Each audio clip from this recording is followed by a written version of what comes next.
Good morning, good morning, good morning. Ito po sa mga client natin na may mga katanungan about sa PIP version 3. Yan, ito po yun. Ang pagkakaiba po nito, meron siyang dalawang function. Magnetometer like sound smooth na tinatawag, power on natin para makita nyo. Yan. Tapos, meron din siyang 3D imaging. So, makikita mo yung ilalim, may tubig, o gaya ko, may tubig, may target.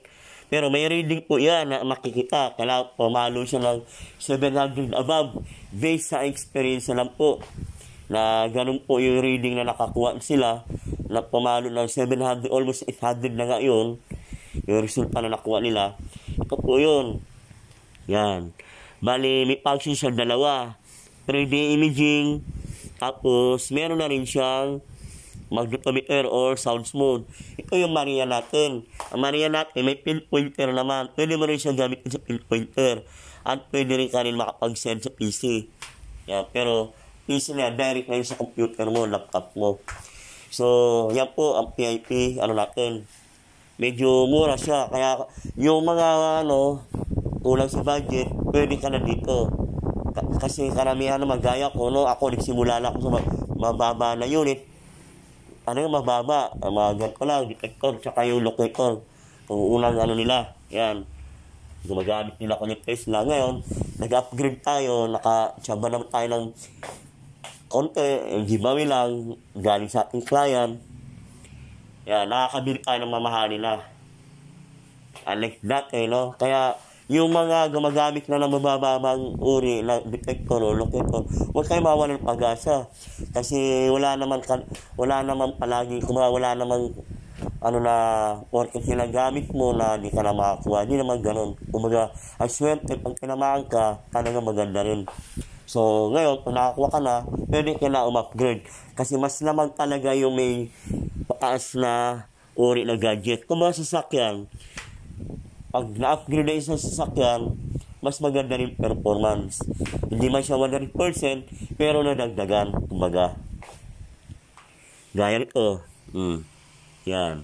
So, imagine mo, nakikita mo yung tubig, yung hollow area, o tunnel man, o target na hinahanap mo, lamang ka doon, kumbaga sa locator lang. Ito, locator lang, pero ito may history na yan, rotation natin, o limit. Yan yung nakakuha. Pero ang yung nakakuha na yun, meron din siyang 3D imaging. Ngayon, nakabili niya siya nung mamahali natin na ganito. So, nakapasalamat ko. Ayoko pangalan niya para sa privacy niya, Hindi naman sa pagmamayabang. Kasi hindi ko naman kailangan magyabang, Para saan yun. Kaya natin, mayroon tayong Diyos yung tawag. Kaya kung pag mataas ka, alam mo na kung ano gagawin para sa ng Panginoon. Kaya doon tayo sa simple lang, pero hindi mo tayo big time, pero nakakatulong naman kahit paano. Ito, gaya nito, kung bibili ka ng mamahalin, pero kaya, mas maganda ka ng mamahalin kung may pambili ka lang naman. Pero para sa akin, ito, okay na to. Nakakatulong na rin to, kumbaga. Pero, yung mamahalin kasi, friendly user, madali gamitin ito, kailangan mo pa i-filter. Sinasabi ko yung mga negative, tsaka yung positive. Kumbaga, hindi lahat puro maganda sinasabi ko, gaya ko, kailangan mo siya i-filter, pero kung marunong ka naman sa computer, napakadali at napakadali gamitin. Pero kung talagang totally wala kang alam sa computer, sasabihin ko sa'yo, mahirap talaga gamitin kung wala kang alam sa computer. Kasi nga, yung on pa lang ng laptop at pag shutdown, pag exit, pag refresh, di mo na alam, hamas mo na papasok ka pa sa ganito. Pero kung meron ka naman pamangkin, kamag-anak, anak na marunong gumamit, pwede mo pagamitin dito at para maturuan ka rin. At meron naman tayong tutorial dito, pwede ka pumunta ng opisina para turuan. Ganun po. Yan. So, itong gamit natin, legit po yan, na may mga history na. Hindi ko pinagmamayabang pag walang mga ebidensya sa mga client natin. Kumbaga, wala rin itong rotation natin. Pero, legit talaga yan. Parang sa akin kasi yan yung ginagamit ko ngayon. Tsaka itong, ibig na nagkakalaga na 820.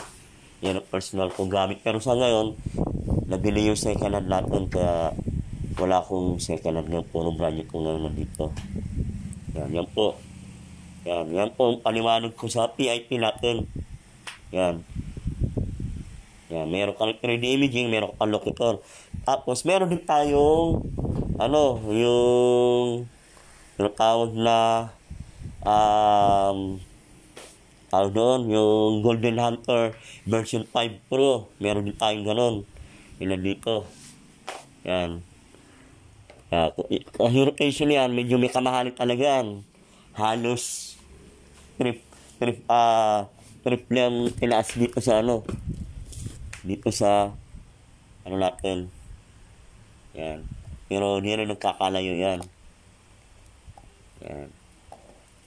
Yung mga antena yan, yung sensor niya. So, yun po. Hindi po nagkakalayo yan, dalawa lang. Pero, the best ang rotation para sa akin. Ganun po ang masabi ko. Actually, itong PIP, meron akong isang version. Yung version 2. Yan, ito, pagsamahin ko na. Yan, ang pagkakaiba naman ito, manual yung settings niya. Ito, analog na. Ito, isa, 3D. Kumbaga, digital na siya na Pag-gamit ko naman, manual. Medyo mas mura pa to. Kung mas mura itong natin, kung 3D version 3, kung PIP, medyo mura pa rin to, kung isa. Pagkakaiba nito, yun nga, puro manual yung niya, pero ikaw mismo ito kasi nakaset na yan. Ito. Yan, ito naman, manual, pwede mo siya i-adjust. Yan, okay, sa likod niya. Yan, pwede mo siya i-adjust. Yan. Yun po, pagkakaiba yan. So, yun po, natin, natin gamit dito. Marami po yan. Yan. Saka mga laptop natin, marami rin yan. Puro brand new po yan. Nakastock yan sa loob.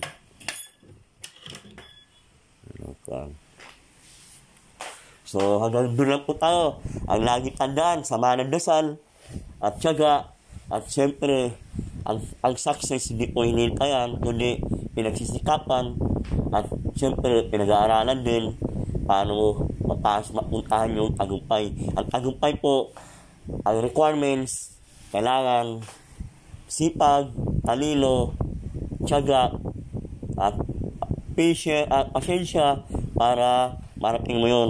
Pero yung tawag na failure, lagi po yung kaakibat ng tagumpay. Kaya huwag kayo madidismaya kaagad na porque hindi nyo nakuha yung site o ano man. Pero direct yan chance sa ibibigay sa'yo pag namatay yung tamang pagkakataon na ma-reach mo yung tamang requirements nung hinukay mo dyan o hinahanap mo. So, hanggang ganun po. Based sa experience ko na lang po, ganun po ang mga experience ko. Hirap, pagod, sakripisyo, matindi. Talaga, bago natin po narating yung tagumpay na yan. Kasi sa ibang sa mga dayuhan nga, kumahanga ko pa rin sa kanila, galing pa ibang bansa, hinahanap nila, iniwan ng mga lolo nila, ng pamilya nila, dito lang binaon nila. Hamas mo tayo na nandito lang. Gaya ngayon, meron tayong mga ka-team, mga dayuhan. So, marami akong nalalaman idea parang sa kanila, tungkol sa mga binaon. Talagang may malalalim po talaga. Kung gusto niyo malaman, i-PM mo lang ako, i-message mo lang ako, papadala ko sa inyo yung mga ebidensya na mga na-discover na merong 120, meron ding gano'n ba kalalim yung isa? May 80. So, imagine mo yun. Kaya sa mga iba na dinaniwala, para sa akin, opinion yun. Sa akin, kasi, na-experience na eh. Na-experience na po. Kumbaga, na-experience na. Ay, yung iba na dinaniwala, nire-respeto ko yun sa inyong paniniwala nyo. Pero sa akin, yung experience ko, sa sarili ko opinion, at na-confront ko talaga yung tao, nakakausap ko yung tao, sa mga nakaka-experience, ay talagang yun po may isasabi ko. Yun. Wala po kung ilapakan, kundi yung kapawanan na po na meron ding may mga client hindi na nakakuha, meron ding meron. So, hindi ako puro meron, meron ding hindi.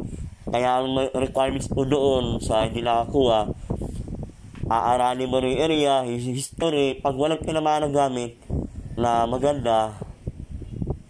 Kung ano ba, iba kasi nanaginip, tapos yung iba merong living witness. Hindi po lahat ng living witness ay 100% kumbaga. Kasi ang mga Hapon po o mga Koreano man nagbaon, napaka-clever po yan mga tao na yan. Kaya ka nilang kumbaga. Yan. Kasi sarili nga nilang mga tauhan, mga based na experience kung sa mga tauhan ng mga Hapon o ng mga Koreano, pinaghukay din pala sila. Tapos, palalabasin, yung mga naghukay na mga tauhan nila na wala silang tiwala doon, paalisin, tapos patabunan din pala yun.